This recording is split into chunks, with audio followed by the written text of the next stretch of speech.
Kevin and Mike are here to give you great news. Nice.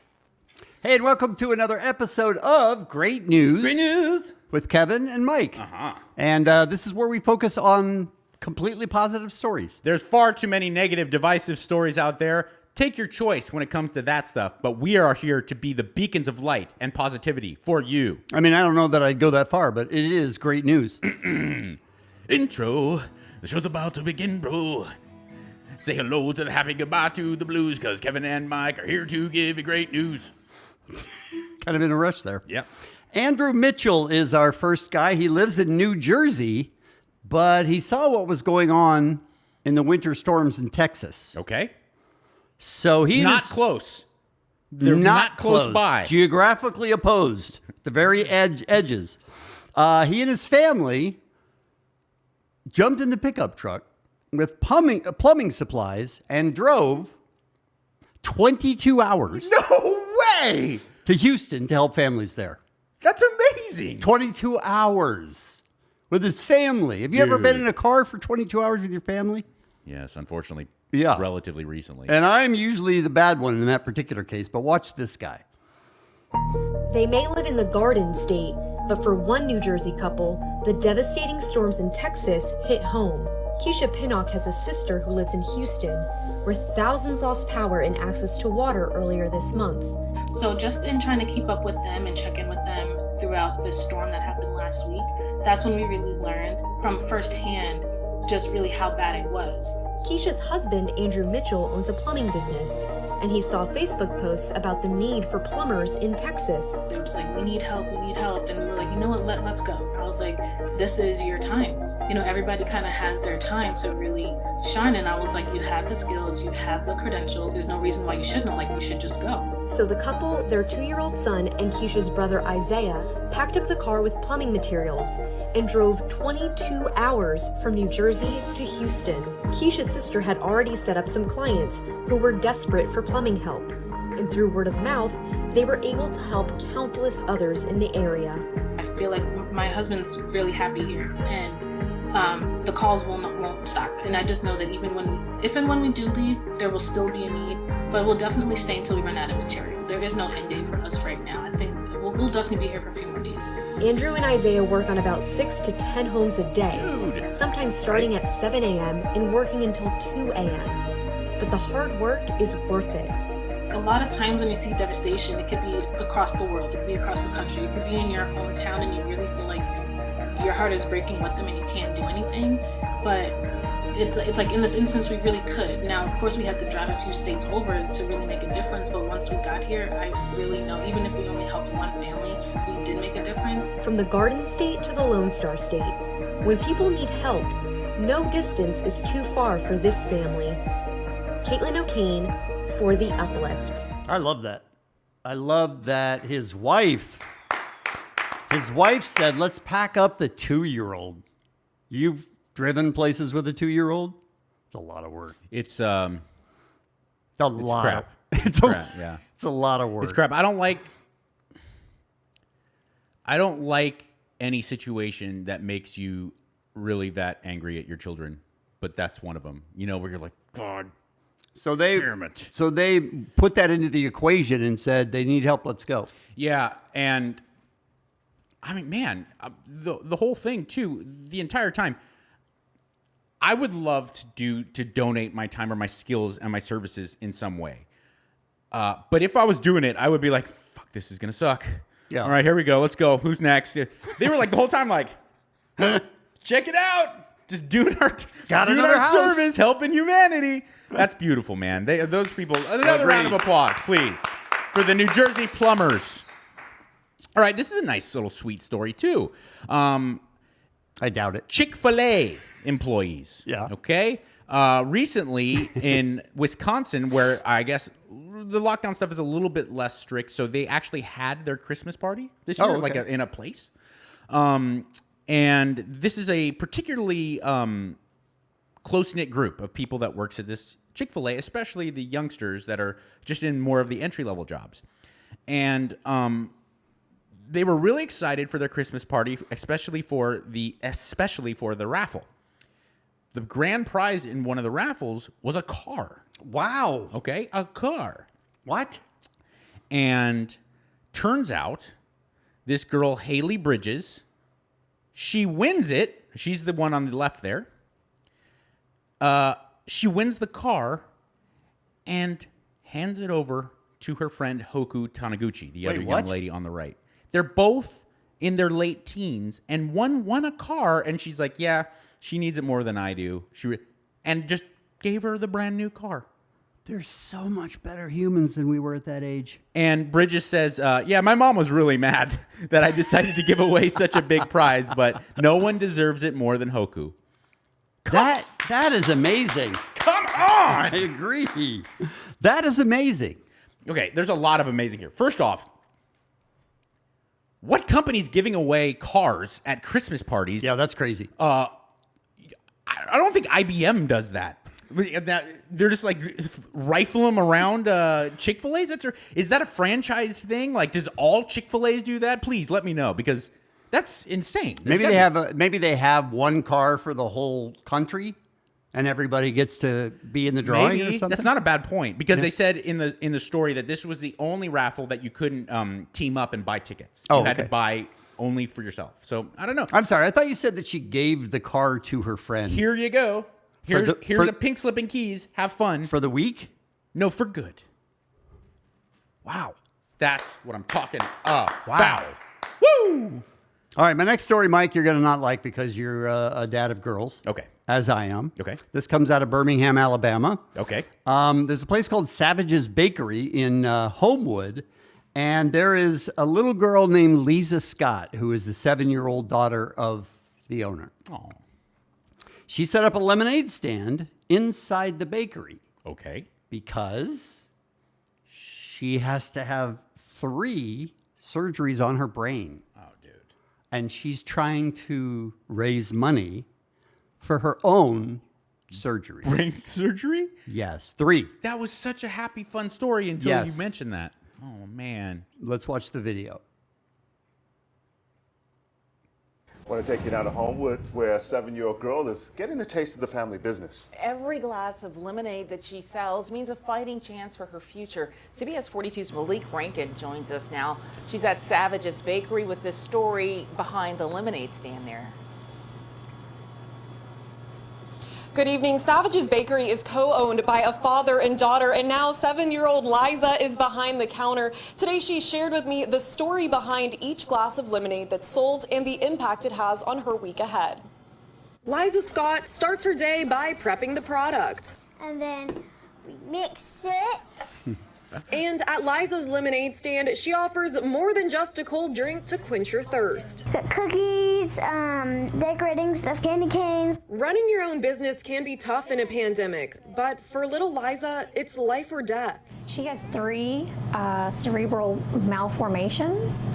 One is what they call a schizencephaly, so it's a cleft in the frontal lobe on the right side of her brain that they believe is causing most of the seizures. Elizabeth Scott says her daughter started having seizures less than a month ago. Our world has been turned upside down very quickly. In 1 week, the two will fly out to Boston Children's Hospital for the first of a series of brain surgeries. I can't handle it. So I hope I make it, and my mom keeps saying I'm going to, but I feel like I'm not. Liza's mom says she's still processing this reality and leaning on her faith to get through it.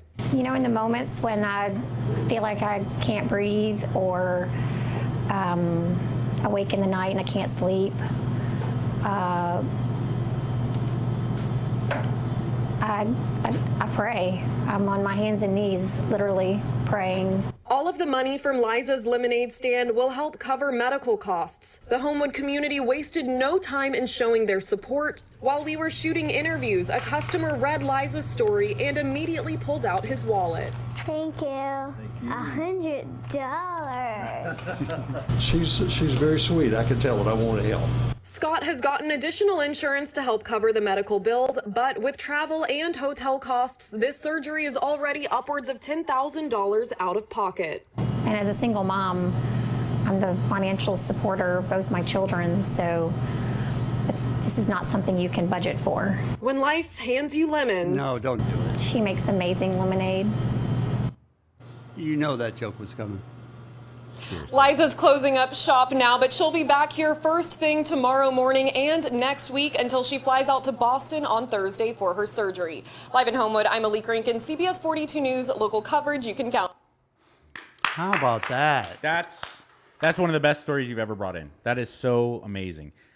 Oh, man. That It's poor heartbreaking. little girl. Think that she's having to raise money for her own brain surgery. And, oh, man. 3 times. And it's very similar to the way I feel about a lot of businesses that have gone under during the pandemic. When crappy stuff happens to you that you had no control over, like when a guy or gal loses their business and it's like, yeah, well, you're drinking and you decided to buy a Bentley before you bought, you know, like you paid for your plate, like you mismanaged it. And I'm like, well, yeah, it sucks. I really feel bad, but this pandemic has made it so like businesses closed to no fault of their own. Yeah. And this she's just being a 7-year-old and they're like, oh, cool story. Here's some seizures. Your brain's all messed up. Oh man. Three different surgeries. I hope with all my might that there is $244,000. I did not see that. Lemonade for Liza. Zest for Life. She raised $244,000. Okay, that is happy, but that's not the happy ending I want. The happy ending I want is she's good and she's gonna live. Of course, but this will help. Hell yeah, this will help. It'll help her mom. You know, stay close to the hospital. That's amazing. That is amazing. I didn't see that. Thank you. That's a bit of a boost, but like I said, I hope and I pray that we can, like, you know, at the end of spring get the way we do the story. We're like, remember that girl who was selling lemonade? All right. This is not at all as inspirational, but it is. I love it. I like to mix and match, Kevin, the really heartfelt ones with the preposterous stuff. Right. It's still positive. It's still great news. Sure. But this is a fat bulldog. This is a fat bulldog that has eaten all its food, and it just stares at its food bowl like, keep it coming. It needs more and more. It needs more. And its owner says, listen, I'm trying to level with you. You're fat. You're not getting any more food. You have to wait till dinner. And this bulldog, it has a response. I feel for this. Anyone who's ever tried to lose weight, you feel for this poor bulldog. Wait a second. Just lost 5 pounds. That was not the story, but I'm so happy I saw it. They mic'd up its butthole. Play it again. And it scared him. I want to do that. That dog doesn't seem upset at all. It just seems scared. I don't know what you're talking about. I want to do that. Oh, here's yours. No. You've had enough. Your breakfast is gone. Move on. No, you'll get more tonight at supper. You are not starving. No, you're not. You're on a diet.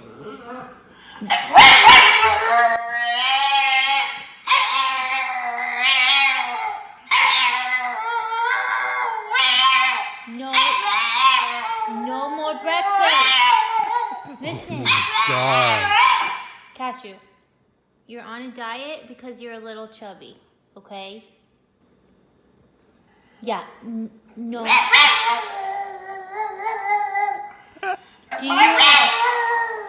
Do you want a snack? Like, don't give maybe in. An ice cube? There's so much to that. I love dogs. Yeah. That noise is unbearable. That's horrible. Unbearable. But that's true anger. My favorite part is when he or she realizes that she's not getting food and starts going, rah, rah. But then when she's like, look, you're on a diet because you're fat. And the dog pauses and look, it's like, how can you say that to me? It hurts so much. I thought you loved me. Yeah, there's my guy. Oh, yeah. Oh, I'm good. Now I can get on the couch. Are you kidding me?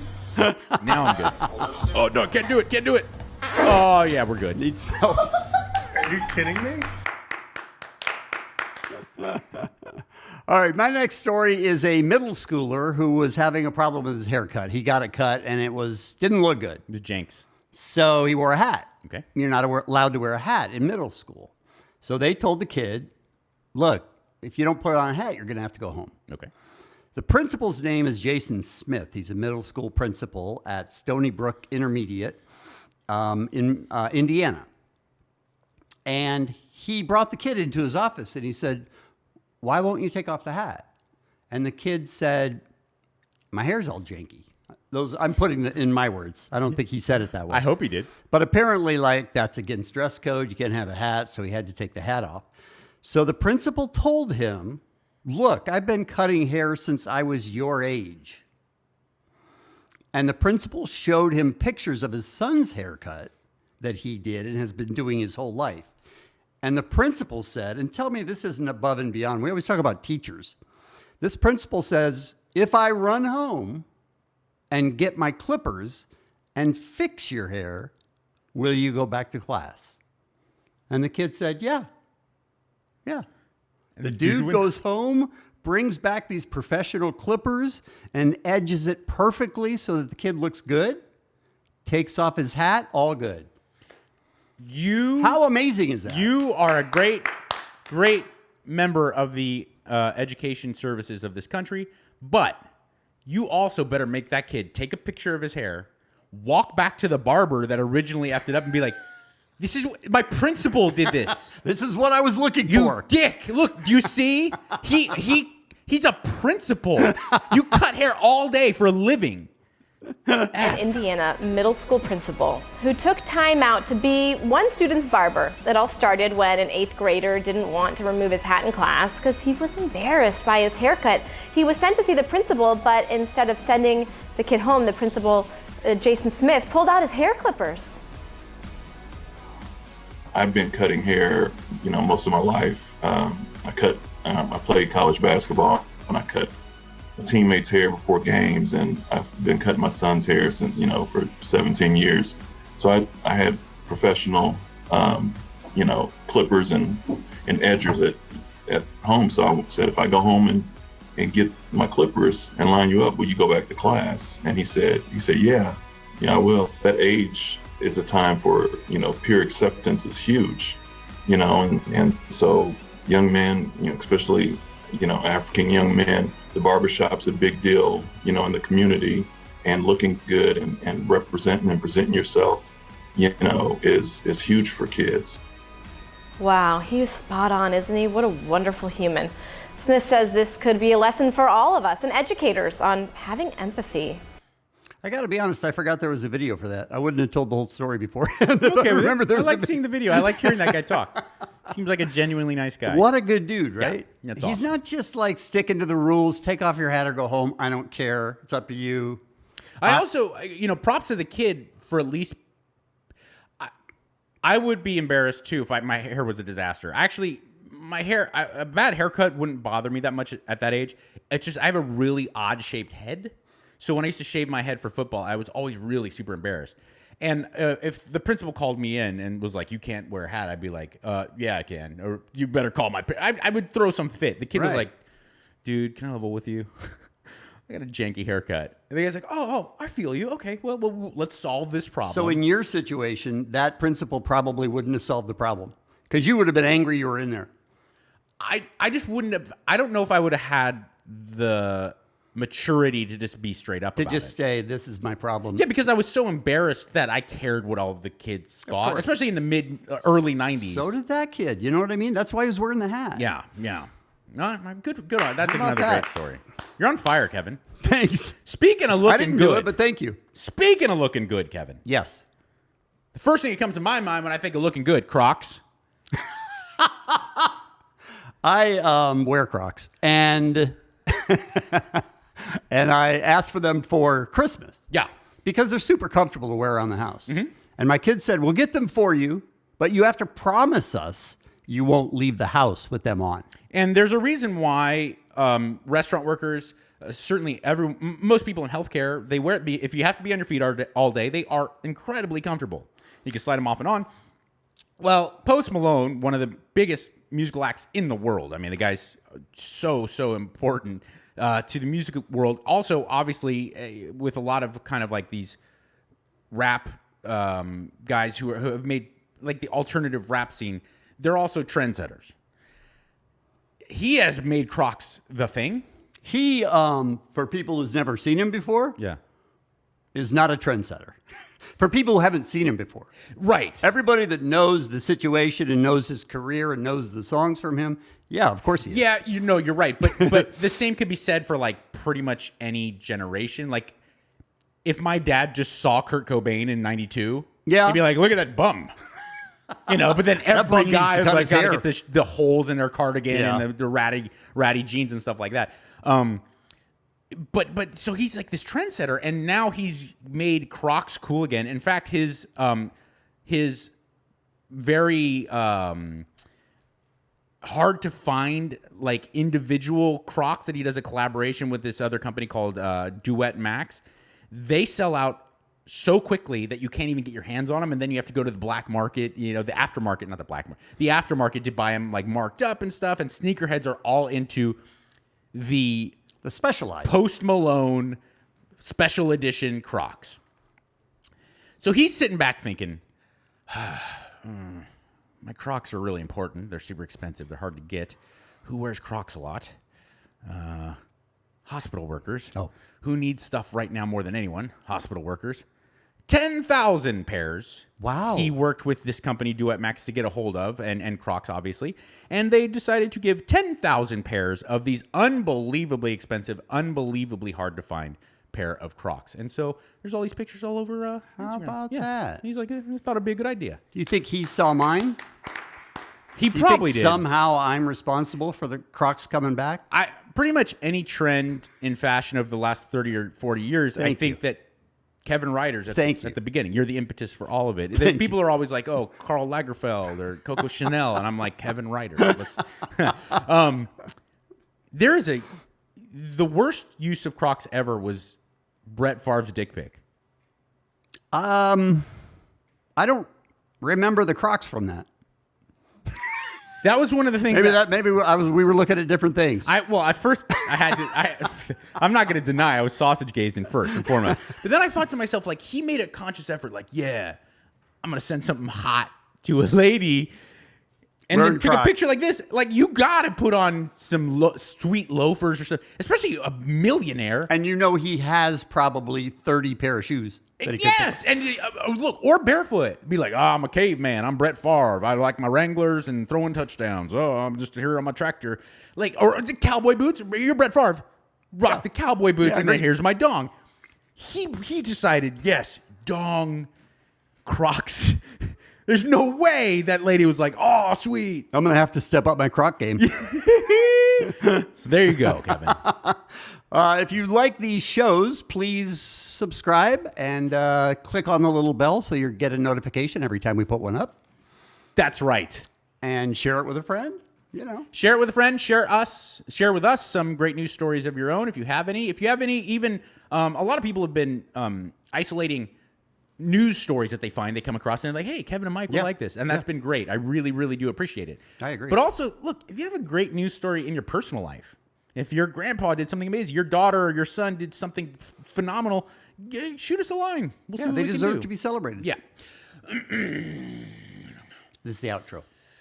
Outro! You know what I'm talking about, bro!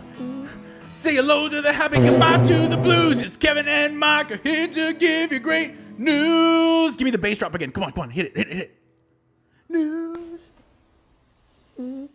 Again. Boom.